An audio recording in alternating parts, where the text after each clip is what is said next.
حسن بن علی امام حسن مجتبی رضی اللہ تعالیٰ عنہ آپ ارشاد فرماتے ہیں کہ اللہ کے نبی نے ارشاد فرمایا الزم مودتنا اہل البیت، اے مومنوں اے مسلمانوں الزم مودتا، ہماری محبت ہماری مودت اپنے اوپر لازم کر لو،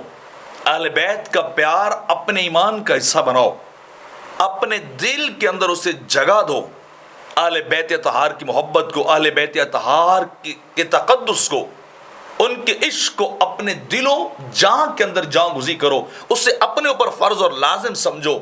کیونکہ اس کے بغیر تمہارا گزارا نہیں ہے۔ کیونکہ میرے آقا فرماتے ہیں فَإِنُّ مَنْ لَقِيَ اللَّهَ هُوَ يَوَدُّنَا دَخَلَ الْجَنَّةَ بِشَفَاعَتِنَا، کہ جو بندہ اس حال میں اللہ کی بارگاہ میں جائے کہ جو وہ اہل بیت سے محبت کرتا ہو، اہل بیت سے وہ بندہ پیار کرتا ہو، تو ہوگا کیا؟ وہ اہل بیت کی شفاعت سے داخل الجنہ، اللہ اس کے لیے جنت کے دروازے کھولے گا، اللہ اسے جنت بھیجے گا۔ کس وجہ سے؟ کہ وہ محبت کرتا تھا اہل بیت اطہار سے، میرے آقا کے گھرانے سے، میرے آقا کی آل اولاد اور نسل سے اس کو محبت تھی۔ یہ محبت اس کی شفاعت کا ذریعہ بنے گی، یہ محبت اس کے جنت میں داخلے کا ذریعہ بنے گی، یہ محبت اہل بیت اس شخص کے لیے جہنم سے آزادی کا بھی ذریعہ بنے گی، وہ بندہ جنت میں داخل ہوگا۔ کس طرح؟ بے شفاعتنا، ہماری شفاعت کی وجہ سے، والذی نفسی بیدی لا ینفع عبد عملہ الا بمعرفت حقنا، کہ آپ نے فرمایا، امام حسن رضی اللہ تعالیٰ عنہ فرماتے اللہ کی قسم کسی بندے کو اتنی دیر تک اس کے اعمال،